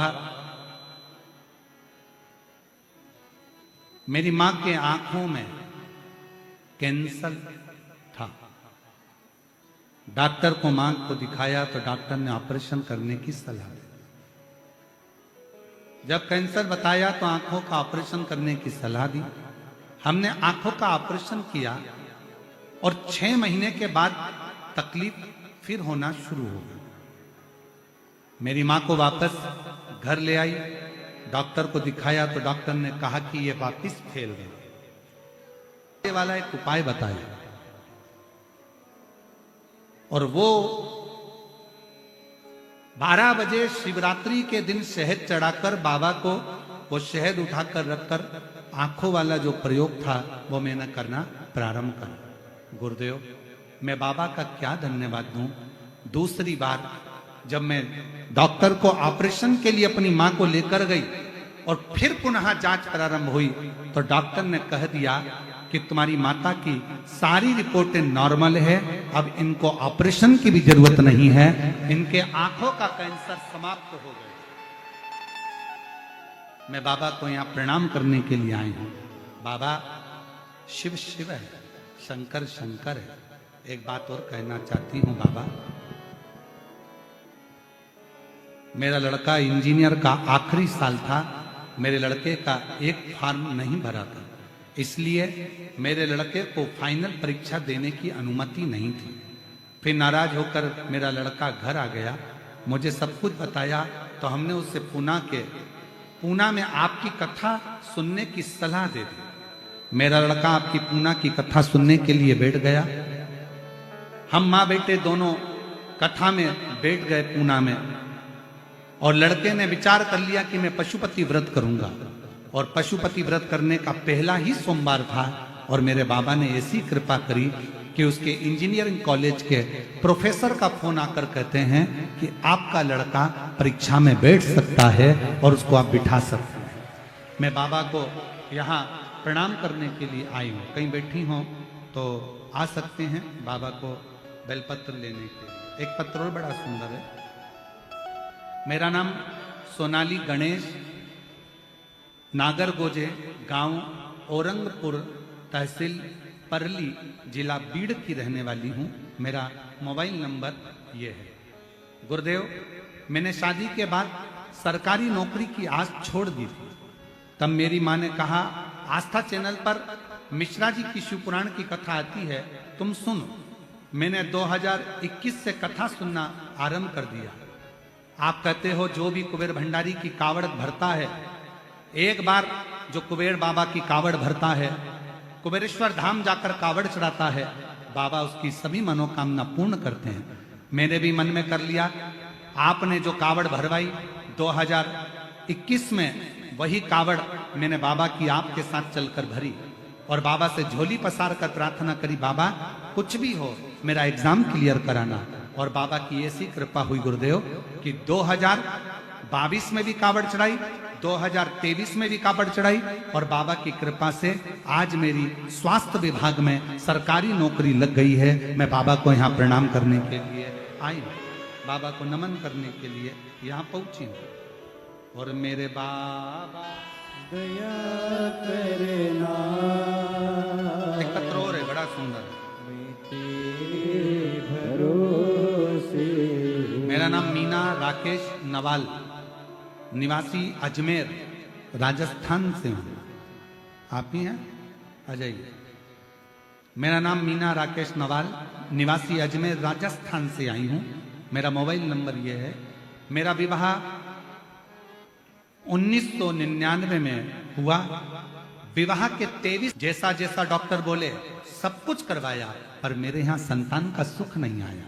गुरुदेव, तब आखिरी में हिम्मत हार गए। जब 22 साल हो गए हिम्मत हारे, तब 2020 में मेरी जेठानी के माध्यम से शिव पुराण की कथा के बारे में सुना और शिव महापुराण की कथा के बारे में सुना। तुम प्रदीप मिश्रा की कथा सुना करो। फिर मैंने एक बार मन बनाया कि शिव पुराण की कथा सुनूं। आपकी कथा सुनने में मैंने आंकड़े की जड़ का प्रयोग किया। मैंने पशुपतिनाथ का व्रत किया।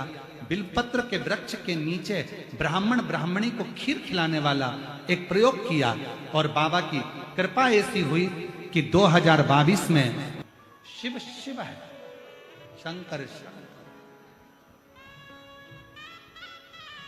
और तेरी कृपा का, सब बोलो, सब साथ में बोलिएगा। तेरी कृपा का क्या है भरोसा, कब किस पर हो जाए, जरा सी हम पर कर दो, जरा सी हम पर कर दो। जिस पर भी हो गई तेरी करुणा कृपा भव पार हुआ, भव पार हुआ। पापी वो चाहे इतना, उसका भी बाबा उद्धार हुआ, उद्धार हुआ। गिद्ध अजामिल गणिका जैसे, गिद्ध अजामिल गणिका जैसे, तेरे मन को भाए, जरा सी हम पर कर दो, जरा सी हम पर कर दो। तेरी कृपा का क्या है भरोसा, कब किस पर हो जाए, जरा सी हम पर कर दो, जरा सी हम पर कर दो। शिव शिव, शंकर शंकर। आप जितना जितना उस पर विश्वास करोगे, जितना जितना आप उस पर भरोसा करोगे, जितना जितना आप उसके आश्रित रहोगे, भरोसा धारण करोगे, उस पर दृढ़ी रहोगे, विश्वास करोगे, उतना शिव तुम्हारे करीब में आता चला जाएगा। भगवान शंकर तुम्हारे करीब में आता चला जाएगा। आप भरोसा कितना कर रहे हैं, आप विश्वास कितना कर रहे हैं, ये आपके ऊपर निर्भर करता है। शिव कथा कहती है, इसी पंडाल में एक लड़का बैठा है, 16 साल की उसकी उम्र है,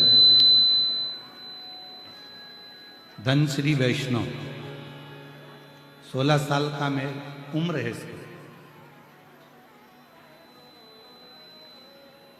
3 साल से इसके मुंह में एक गठान हो गई। कहीं बैठा हो धनश्री वैष्णव, मोबाइल नंबर ये है, अगर कहीं बैठा हो तो बेलपत्र लेने के लिए आ सकता है। 3 साल से मेरे मुख में एक गठान हो गई थी। जितने डॉक्टरों को दिखाया, सारे डॉक्टरों ने कहा कि इसका ऑपरेशन कराना पड़ेगा और इसकी जांच हो। मेरे घर के लोग रोने लगे, आंख से आंसू बहने लगे। क्या कहें, जितने डॉक्टरों को दिखाओ सभी एक ही बात बोलते हैं कि ऑपरेशन कराकर जांच कराओ। अब करें क्या, कोई दवाई भी फर्क नहीं पड़ती। तब मेरी मां ने एक किसी रिश्तेदार के मुंह से सुना कि 1 लोटा जल चढ़ाना है, कुबेरेश्वर धाम का जाकर एक रुद्राक्ष लाना है, कुंदकेश्वर महादेव का नाम लेकर जल पीना। मेरी मम्मी ने, मेरी माई ने, मेरी आई ने मुझे मंदिर जाना चालू करा दिया। 1 लोटा जल लेकर जाता, चढ़ाता, पीता, मंदिर में झाड़ू पोछा लगाता, बाबा का चढ़ा हुआ जल मुंह में लगा लेता। बाबा, डॉक्टर तो ना जाने क्या क्या बोल रहा है, मेरी 16 साल की उम्र है बाबा, और डॉक्टर ना जाने क्या क्या बोल रहा है, कुछ भी करो, मेरे मुंह की गठान गला दीजिए। बाबा का मैं क्या गुणगान करूं गुरुदेव। 3 महीने के अंदर लोग कहते हैं आपको फायदा मिलेगा, मुझे मेरे बाबा ने 2 ही महीने के अंदर पूरी गठान को गला दिया। 2 महीने के अंदर ने मुझे बेटा बनाकर संभाल लिया। ये शिव की कृपा है, शिव उदारता। और जब तक कृपा शंकर की ना हो, दया शंकर की ना हो, जब तक करुणा शिव की ना हो, तब तक सब कुछ सुना। प्रणाम बाबा, यहाँ प्रणाम करो। शंभो 23 साल के बाद हुआ, एक बार जोरदार ताली बजाकर।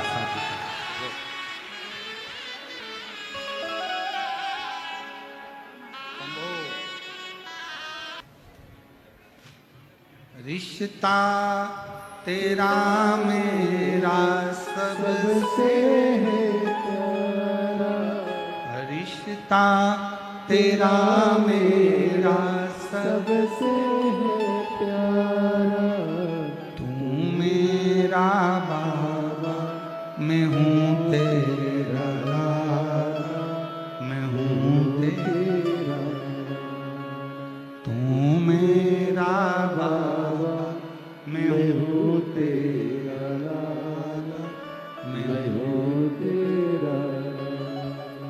आप शंकर के प्रति कितने समर्पित हैं, आप शिव के प्रति कितने आश्रित हैं, यह आपके ऊपर निर्भर करता है। यह आपके ऊपर जाता है कि आप भगवान शिव की कितनी आराधना करते हैं, कितनी प्रार्थना करते हैं, कितना निवेदन करते हैं, कितना अर्चना करते हैं, कितनी चाकरी करते हैं। चाकरवाड़ी की इस पवित्र धरा से इतना कहूँगा, इस व्यासपीठ के माध्यम से, कि कुछ भी ना बने तो शिव के मंदिर में जाकर थोड़ी सेवा कर ली। शंकर के मंदिर में जाकर थोड़ी सेवा कर ली।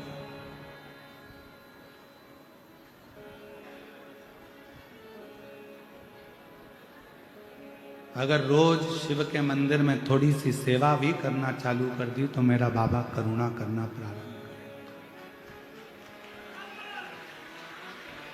पार्वती मैया का भाग्य देव ऋषि नारद जी बता रहे हैं कि इनको ऐसा पति मिले।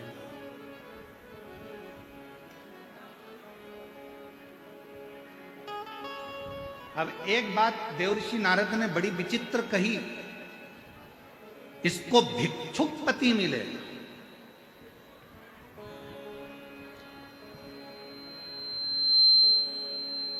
तुम्हारी किस्मत में मान लो दुख लिखा है, तुम्हारी किस्मत में अगर कोई तकलीफ लिखी है, तुम्हारी किस्मत में अगर कोई तकलीफ दुख कष्ट लिखा है, परेशानी लिखी है, और यदि भगवान शंकर की आराधना आप कर रहे हैं तो वो सारी दुख तकलीफ आपकी नहीं रहेगी, देवादिदेव महादेव की हो जाएगी और महादेव उसको संभाल, शिव उसको संभाल।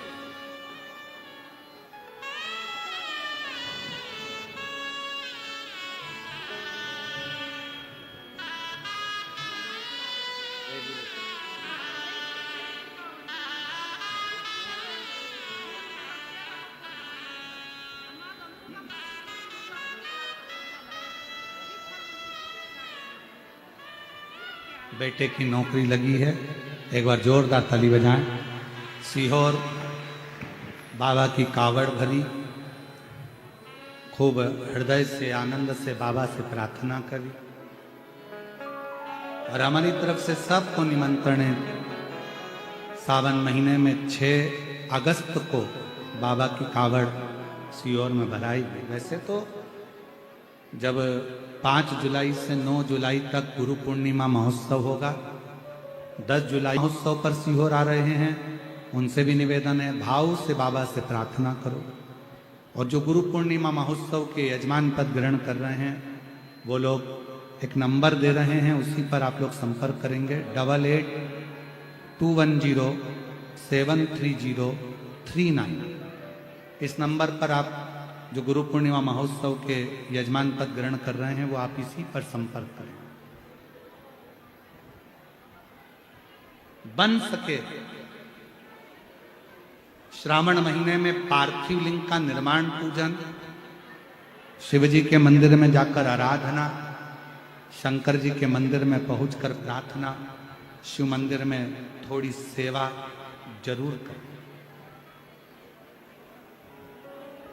संत ज्ञानेश्वर बाबा माउली का यह पवित्र तीर्थ क्षेत्र है चाकरवाड़ी। माउली स्वयं मेरे शंकर भगवान का एक अंश अवतार है, मेरे शिव का एक रूप है। आप जब भी माउली बाबा की इस पवित्र समाधि पर जब जाएं और जब दर्शन करें, हम पहले दिन हमको महादेव महाराज लेकर गए थे वहां दर्शन के लिए, जब आप जाएं और दर्शन करें तो आपको ये ज्ञात होगा कि थोड़ी देर अगर आप वहां दर्शन करेंगे, समाधि का स्मरण करेंगे, हाथ का स्पर्श करेंगे, तो आपको लगेगा जैसे कोई 12 ज्योतिर्लिंग का एक हम स्पर्श कर रहे हैं, शिव का स्पर्श। भगवान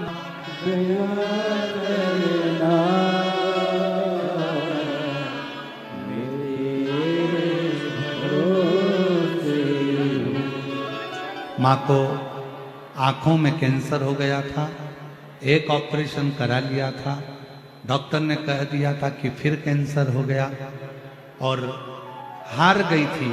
आखिरी में शिव जी की शरणागति ग्रहण करी, रात को 12 बजे वाला शहद का प्रयोग करा और आज माँ पूर्ण तरह से स्वस्थ है और कैंसर भी नील है। एक बार जोरदार ताली।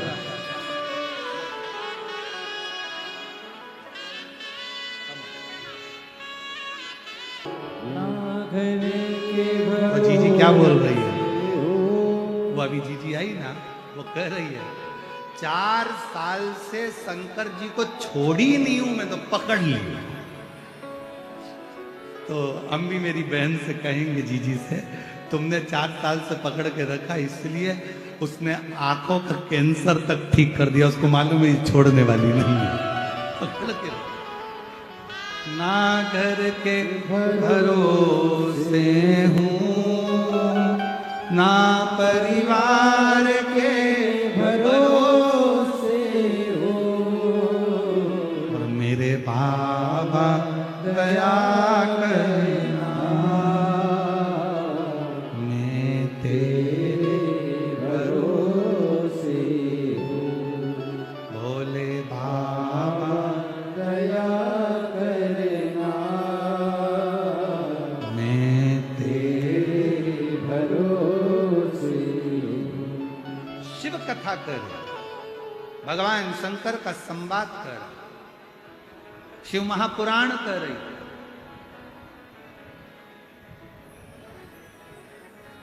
नग्न वेशधारी भिक्षुक जटा जूट बांधने वाला भस्म रमाने वाला इसको पति मिले इसको ऐसा पति मिले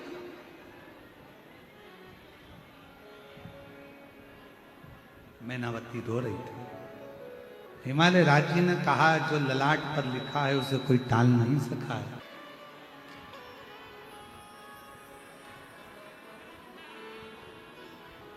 वो शिव के सिवा कोई नहीं मेरी जीजियों मेरे जीजाओं मेरी बेटियों बेटाओं मेरी माताओं मेरे भाई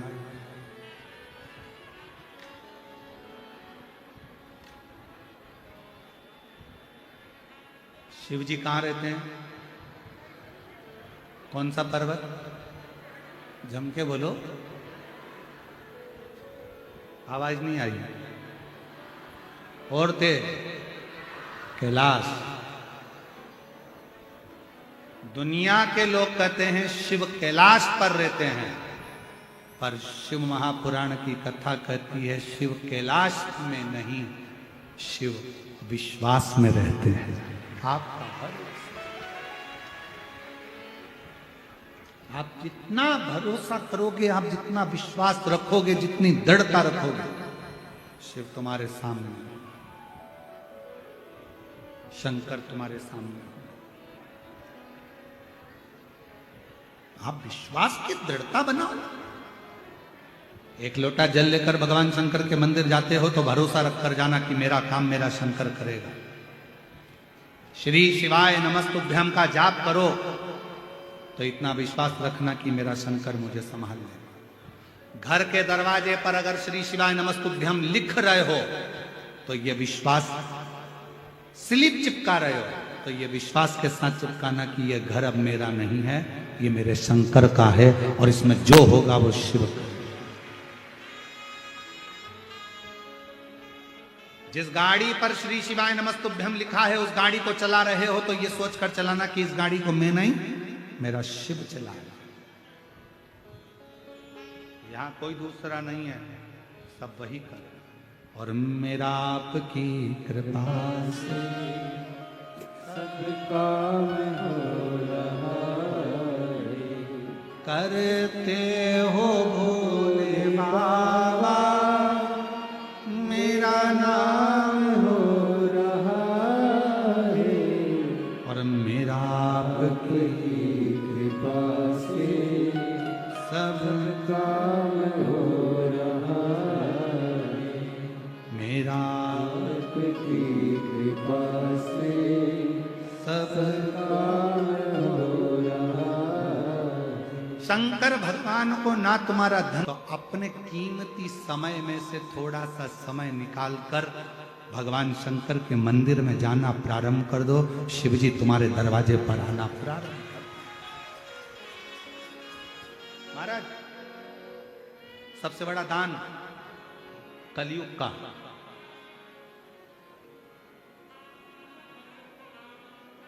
उत्तर दो कलयुग का सबसे बड़ा दान कौन सा है कलयुग का सबसे बड़ा दान कौन सा है जल्दी उत्तर दो रे भीड़ वाले अच्छी बढ़िया साड़ी वाड़ी कस के आदि कमरिया पे साड़िया भाई भीड़ वालों की बात बोलो कलयुग का सबसे बड़ा दान कौन सा है कलयुग का सबसे बड़ा दान है वक्त का दान, समय का दान। पत्नी को पति से कोई दौलत नहीं चाहिए, पत्नी को पति का थोड़ा सा समय चाहिए। भाई को बहन, बहन को भाई से समय चाहिए।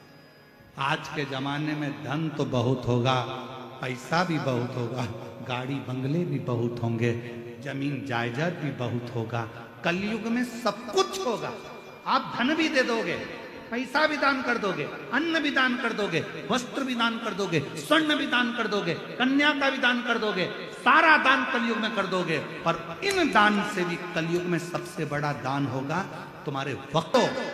जैसे जैसे धन बढ़ता चले जाता है, सत्ता बढ़ती चली जाती है, वैभव बढ़ता चले जाता है, कलयुग जैसे जैसे पांव पसारते चले जाता है, घर में संपदा तो बढ़ती है, गाड़ियां बढ़ती है, दौलत बढ़ती है, फैशन बढ़ता है, सामान बढ़ता है, पर घर में एक चीज की कमी हो जाती है, किसी के पास बात करने का वक्त नहीं रहता, किसी के पास समय नहीं है बात करने।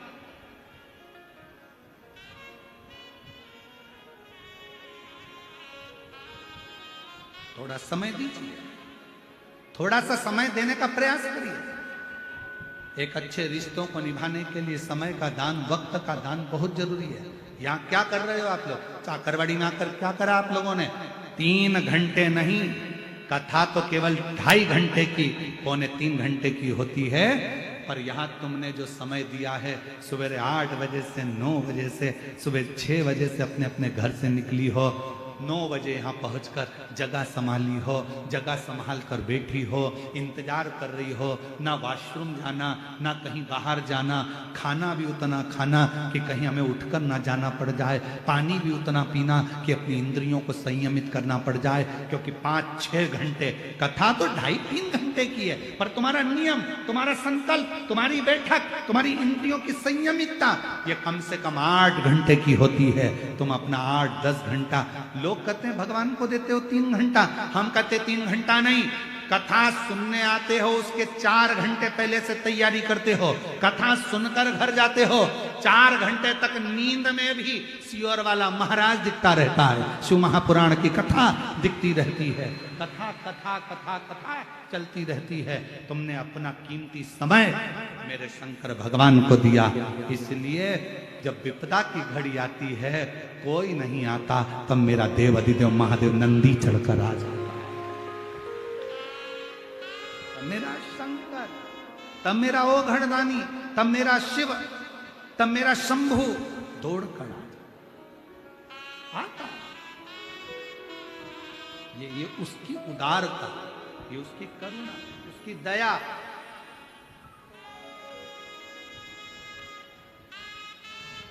और शंभु शरणे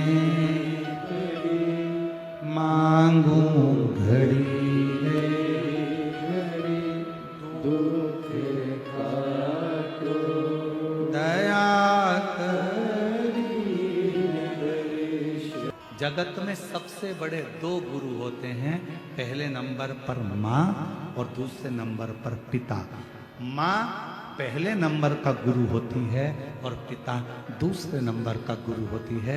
माँ ने देव ऋषि नारद के सामने कह दिया, अगर मेरी बेटी की किस्मत में ऐसा लिखा है तो मेरी बेटी शंकर की आराधना करेगी, और शिव की आराधना अगर मेरी बेटी करेगी तो मेरी बेटी किसी दूसरे की नहीं, शंभू की हो जाएगी। जो शंभू का हो जाता है उसके पास कोई कमी नहीं।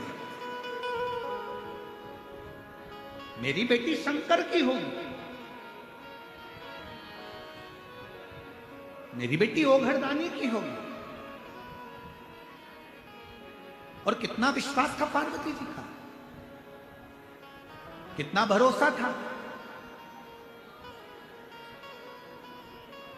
शिव जी पर भरोसा कर लिया, भरोसा।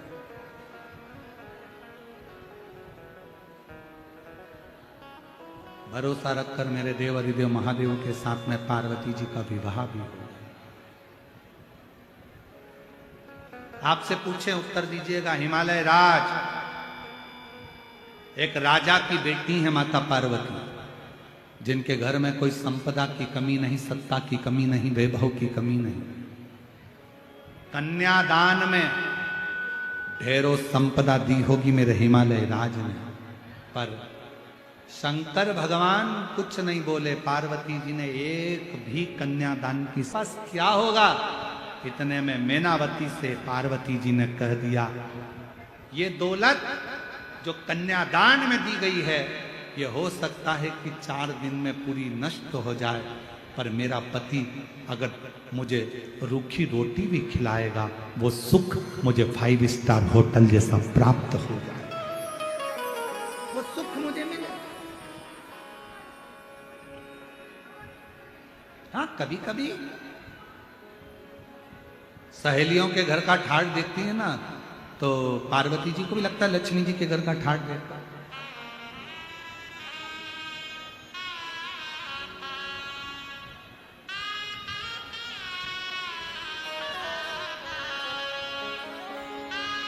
कभी मानी ना बात ओ भोलेनाथ, कभी मानी ना बात ओ भोलेनाथ, कभी मानी ना बात ओ भोलेनाथ, कभी मानी ना बात ओ भोलेनाथ, मेरे ओ भोलेनाथ, ओ भोलेनाथ मेरे ओ भोलेनाथ, ओ भोलेनाथ मेरे ओ भोलेनाथ, ओ भोलेनाथ सब गाइए। कभी मानी ना बात ओ भोलेनाथ, कभी कभी मानी ना बात ओ भोलेनाथ, कभी मानी ना बात ओ भोलेनाथ।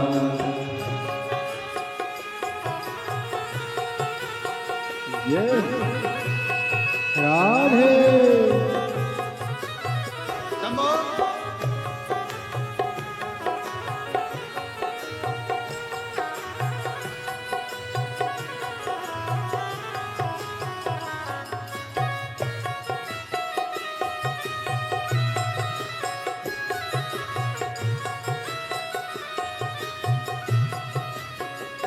मेरी सखियों के महल अटारी, ओ मेरी सखियों के महल अटारी, ओ मेरी सखियों के महल अटारी, भोलेनाथ कभी मानी ना बात ओ भोलेनाथ, कभी मानी ना बात ओ भोलेनाथ, मेरे ओ भोलेनाथ, ओ भोलेनाथ, ओ मेरे ओ भोलेनाथ, ओ भोलेनाथ, ओ भोलेनाथ, ओ भोलेनाथ, मेरे ओ भोलेनाथ, ओ भोलेनाथ, कभी मानी ना बात ओ भोलेनाथ, कभी मानी ना बात ओ भोलेनाथ।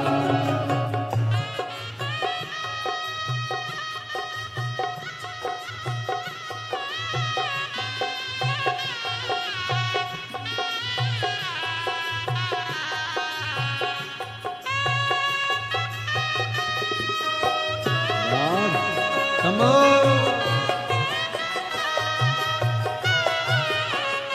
मेरी सखियों के गाड़ी और मोटर, मेरी सखियों के गाड़ी और मोटरी, ओ मेरी सखियों को गाड़ी और मोटर, मेरी सखियों के गाड़ी और मोटरी, मेरी पैदल में ठाड़ ओ भोलेनाथ, मेरी पैदल में ठाड़ ओ भोलेनाथ, कभी मानी ना बात ओ भोलेनाथ, कभी ओ भोलेनाथ, मेरे ओ भोलेनाथ, ओ भोलेनाथ मेरे ओ भोलेनाथ, कभी मानी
स्थान पर बैठकर आज 2 बार बाबा से प्रार्थना करने का मौका मिला है, बैठकर प्रार्थना करो।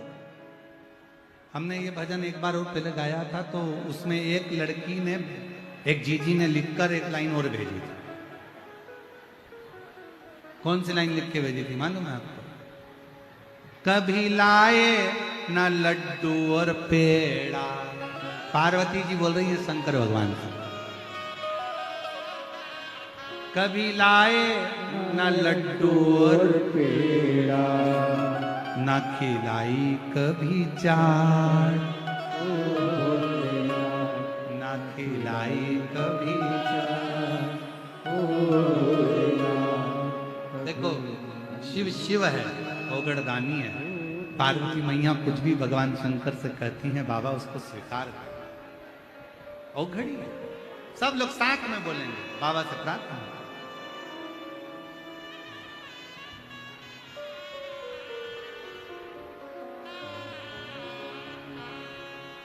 श्री शिवाय नमस्तु।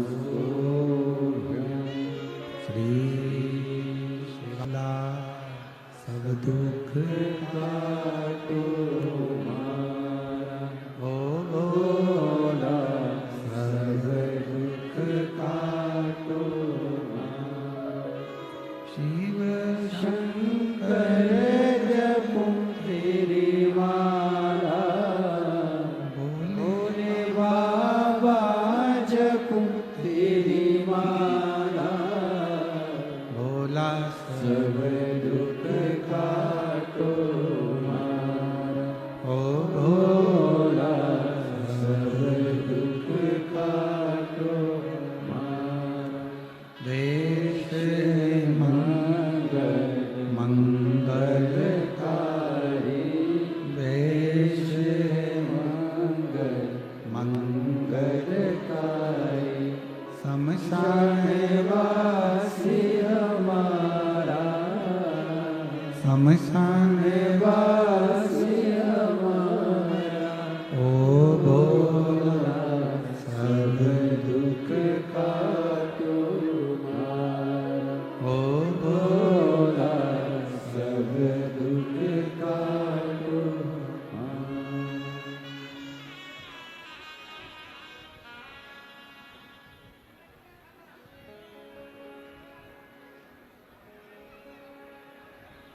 बाबा देवाधिदेव महादेव भगवान शिव, ओगड़दानी त्रिकालदर्शी कैलाशी विनाशी शंकर, करुणा सागर शिव की कथा कर रहे हैं। भगवान शंकर का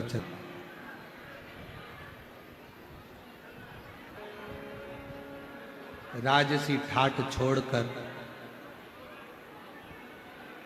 जिना जहां मरगट का वास हो, ना कोई आस पास हो, ऐसी मां जगत जननी जगदम्बा पार्वती अपने शिव के साथ निवास कर।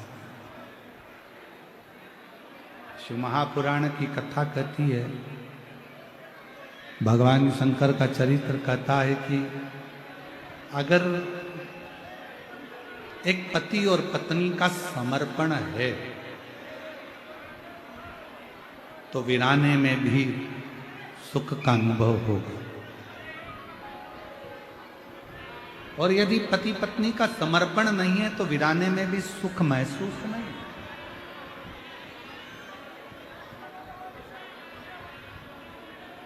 फिर वीराने में भी सुख महसूस नहीं हो सकता। मेरे देवाधिदेव महादेव भगवान शंकर पार्वती जी के साथ में विराजमान, और आप देखो अगर जहां शंकर है वहां पर वीराने में भी सुख है। चाकरवाड़ी की ये भूमि कहाँ, बीड़ जिले में चाकरवाड़ी, चाकरवाड़ी में भी ये छोटा सा स्थान, जरा विचार करिएगा। और इस छोटे से स्थान में इतना विशाल संत ज्ञानेश्वर माउली का, मेरे शंकर के स्वरूप का इतना विशाल मंदिर, इतना विशाल प्रांगण और इतनी विशाल कर, ये उसी की तो कृपा। वीराने में भी जो सुख कर दे वो देवाधिदेव महा